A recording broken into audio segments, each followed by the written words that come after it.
Before diving into this incredible story, consider subscribing to the channel and hitting the bell. Every story here has something to say, and you won't want to miss a single one. My son called me. We changed the locks. You don't live here anymore. But then my name is Evelyn Carter. I am 58 years old, and I've been a fighter my whole life. Since I was 18, I've proudly donned my nursing coat, ready to face the long hours in the hospital, the unexpected crises, the sleepless nights.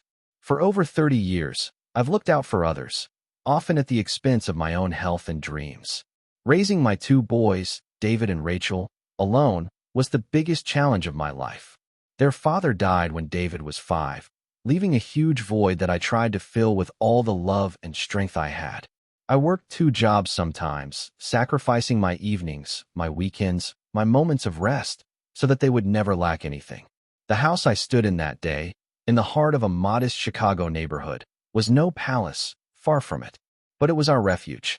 Every wall told a story, the drawings hanging on the refrigerator, the yellowing photos on the mantelpiece, the laughter and arguments that had warmed these rooms. For me, this house was a sanctuary, a silent promise that, no matter what, they would always have a place to return to. This Tuesday afternoon had started like any other. The sun filtered gently through the curtains in the kitchen where I was preparing dinner. The smell of roast chicken mingled with the laughter of children playing outside. I was chopping vegetables when my phone vibrated on the counter. I glanced at the screen, and my heart sank. The name displayed, David, my eldest son. A mixture of worry and hope washed over me. Perhaps he simply wanted to talk, or ask my advice. I smiled softly, trying to push away the dull anxiety rising within me. "Hi, Mom, it's David." His voice, however, was icy, distant, almost foreign. It wasn't the warm tone I was used to. "Hello, darling, how are you?" I tried to remain gentle, to hide my confusion. A heavy silence followed. Then he took a deep breath, as if gathering all his courage to tell me something hard. "We changed the locks, Mom. You don't live here anymore." The words fell like a clap of thunder. I felt the ground give way beneath my feet. The plates in my hand nearly slipped, shattered, just like my heart at that precise moment. "What?" I stammered, my voice trembling, almost incredulous. "It's over, Evelyn. Your presence here is no longer desired." Then, without another word, he hung up.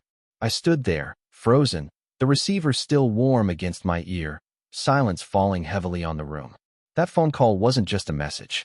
It was an abyss, a chasm opening between us, a brutal rejection, a cruel banishment. I leaned against the counter, tears threatening to fall, but refusing to let them fall. Everything I had done, all the sacrifices, all the sleepless nights, all the love I had given so selflessly, swept away with a simple gesture, a sharp sentence. And yet, deep inside me, a tiny voice refused to die, a dull force, born of years of standing tall when everything seemed to be falling apart, telling me, "This is not the end. This is only the beginning of another fight." I placed the phone back on the counter as if it were a hot object. My fingers were shaking. My breath was short and ragged, as if I'd just been hit in the chest. My legs suddenly felt like they could no longer support me. I clutched the edge of the sink, staring blankly, my ears ringing. My heart was beating at a frantic, irregular pace, so hard it felt like it was going to explode in my ribcage. Each beat resonated in my head, in my throat, even in my temples. I stood frozen in that silent kitchen, my hands freezing despite the heat of the still-on oven. David's voice, dry and determined, kept looping through my mind. "You don't live here anymore." Simple, cold, definitive. I tried to rationalize. Maybe he'd said it in anger. Maybe he already regretted it. Maybe he'd call back. I stood there for hours, phone in hand, staring at the screen, my heart pounding, waiting for a simple message. Nothing. The next morning, first thing in the morning, I dressed slowly, as if in a dream. I took the bus to our neighborhood. This neighborhood, which I had known as lively, reassuring, full of my children's laughter, suddenly seemed foreign to me. I went down in front of our house, a modest red brick building, with shutters that I had repainted last summer. The garden was tidy, silent, as if nothing had changed. But everything had changed. I stepped onto the steps, my bag clutched to me like a paltry suit of armor. I reached for the handle. The lock had changed. That tiny detail, A sliver of new metal pierced me. I didn't have the key that I no longer had the key. My fingers brushed the door, trembling. Then I knocked. Once. Twice. I waited. Nothing. I knocked harder. My heart was pounding. I wasn't even sure what I was hoping for. An explanation? An argument? Tears. Maybe just someone to look me in the eyes. But the door remained closed. It was then that I heard a voice behind me. Evelyn. I turned around. It was M. Thompson, the neighbor across the street. A discreet man in his 60s, widowed for years. He looked at me with a mixture of embarrassment and awkwardness. Evelyn, you can't go back. It's David's decision. These words broke my heart. I looked at him incredulously, hoping to see a hint of hesitation, of pity. But he looked away, as if my pain was too heavy to face. I didn't answer. I didn't cry. I simply took a step back, then two, until my heels left the front steps.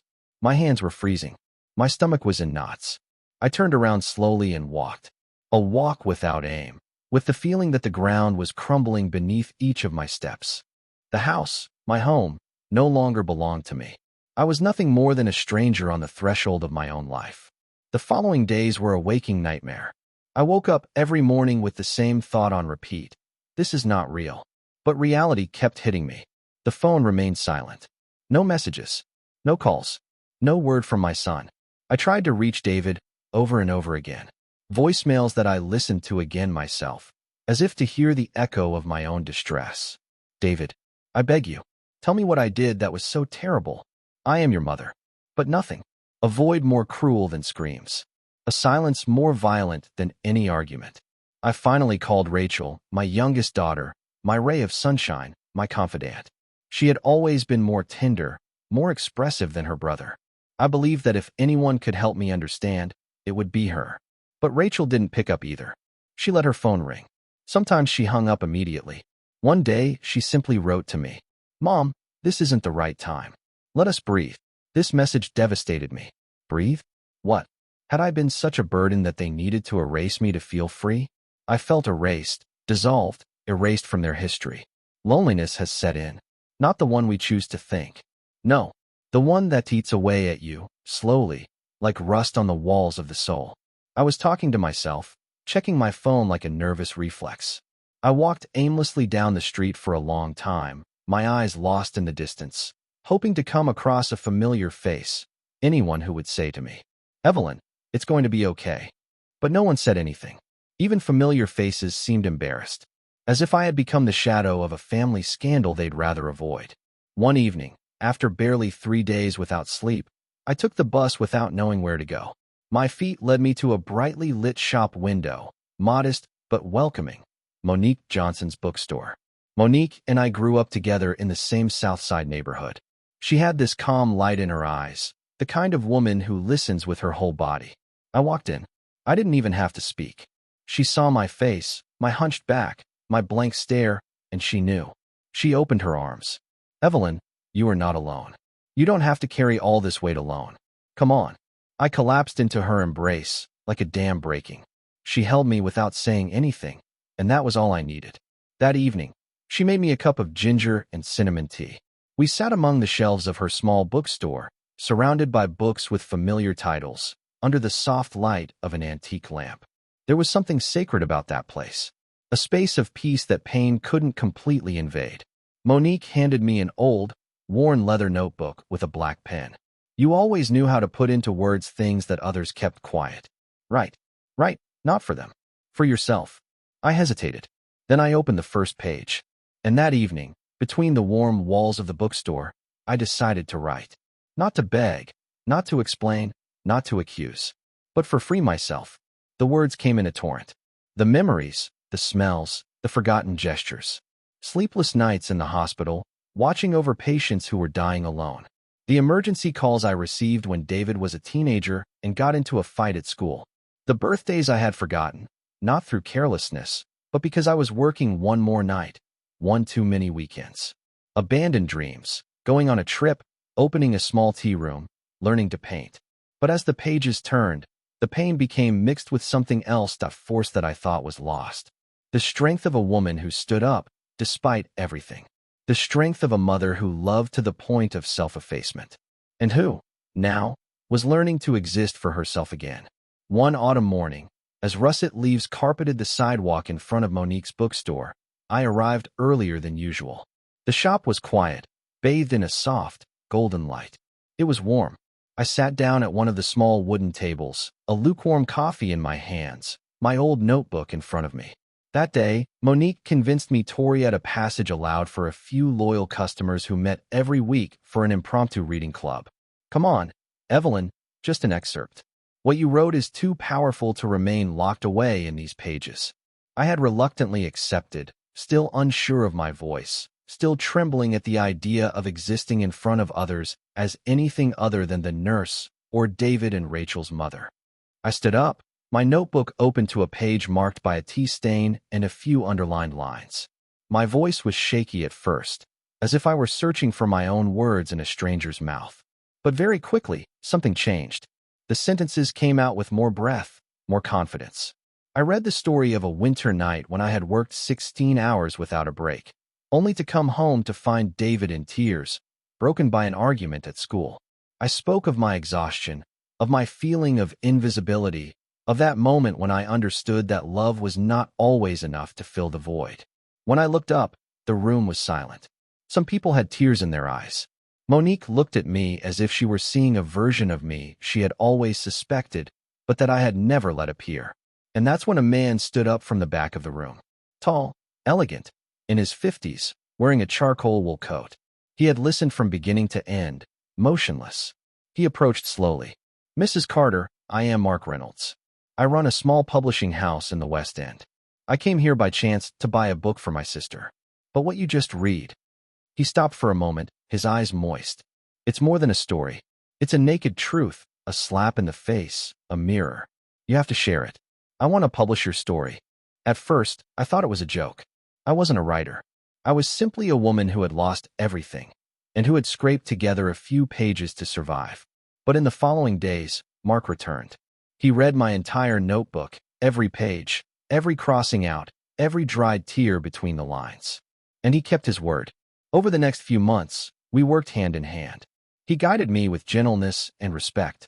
He never wanted to rewrite my story, only to guide it so that it could touch other hearts. We chose a title together, The Door That Was Closed on Me. A simple title, painful, true, because, deep down, this book wasn't just about me. It was about all the tired women, all the invisible mothers, all the souls exiled from their own homes. On the night of the launch, Monique's bookstore was unrecognizable. Strings of lights ran along the walls. Chairs had been set up, even on the sidewalk. It was cool, but hearts were warm. The room was packed. Middle-aged women, fathers, students, young mothers, silent men, all sitting there, books on their knees, their eyes raised towards me with an expectation I had never felt. When Monique invited me up onto the small, improvised stage, my legs trembled. But I was no longer the same woman.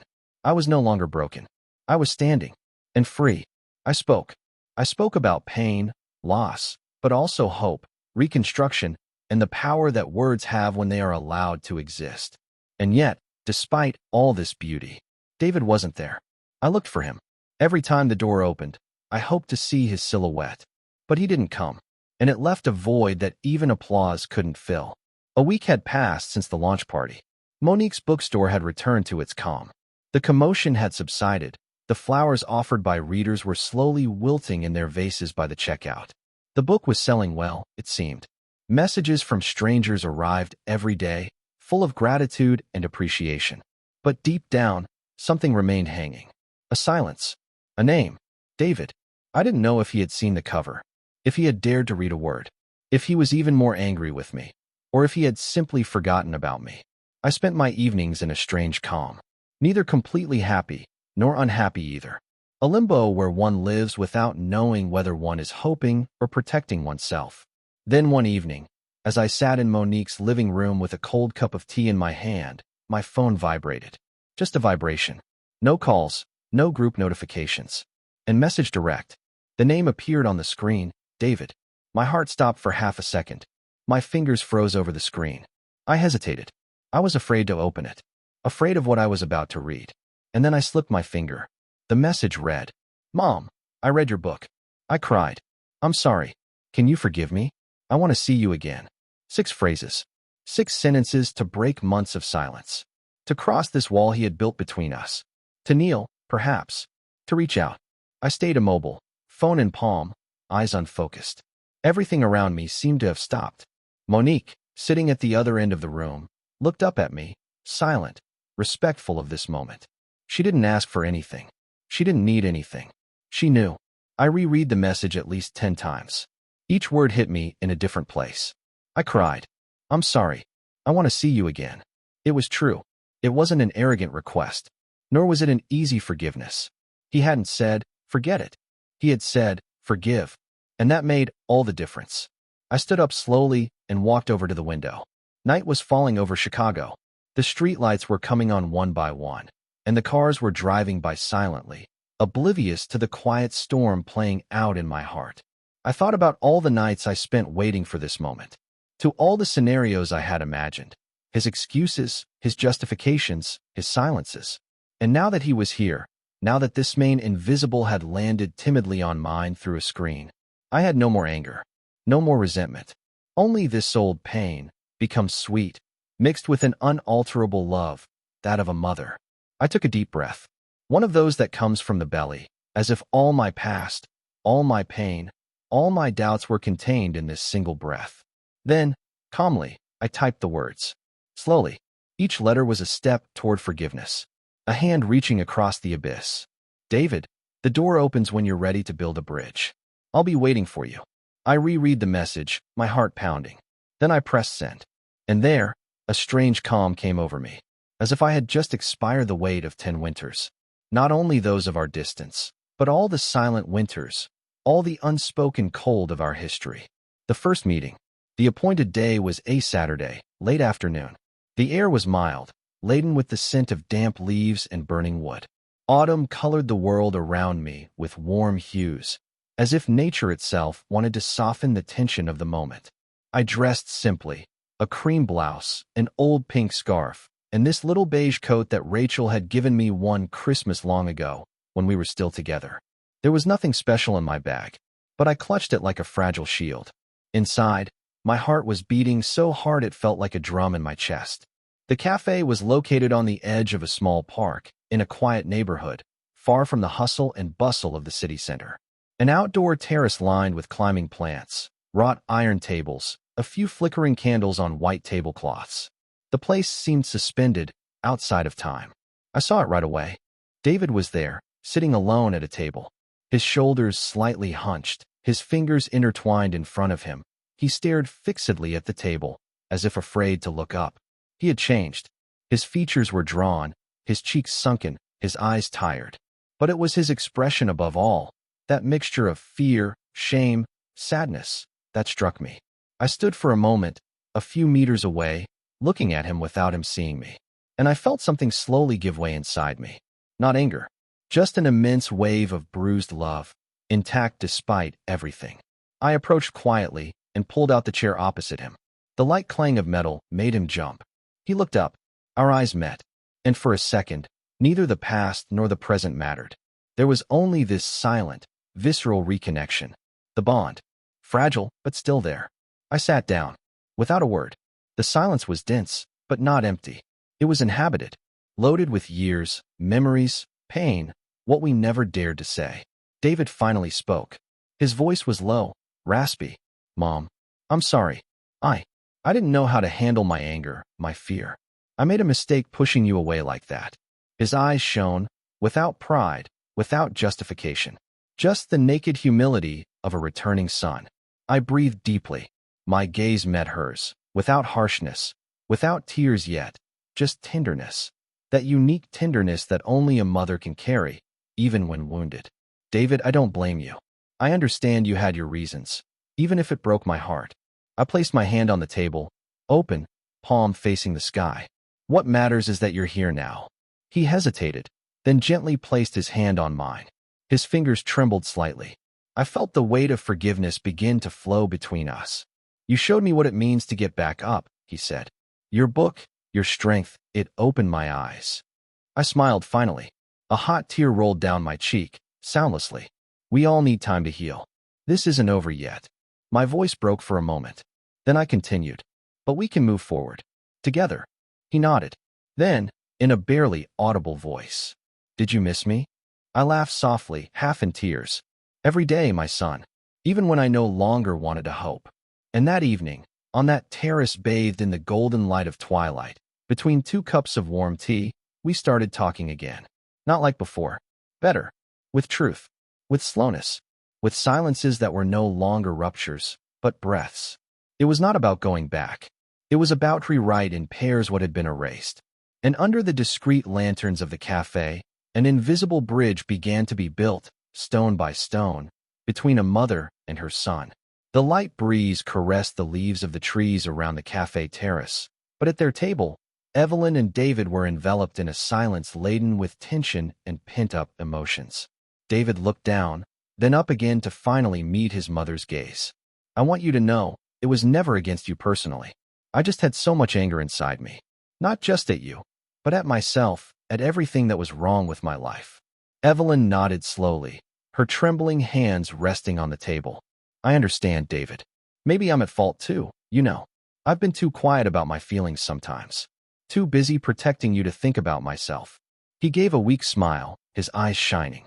I kept that anger bottled up for too long. When I changed the locks, it was a clumsy way of saying I needed space. But it was also a hurtful thing for you. She took a deep breath, the words coming to her gently. You should never have felt alone in that house, David. Nor in your anger. But I'm proud that you're here now, that you want to make amends. David shook his hand gratefully. Your strength made me want to change, to become better. Your book made me understand how much you suffered in silence. Tears welled up in Evelyn's eyes, but she let them fall without shame. It's not just my story, it's ours.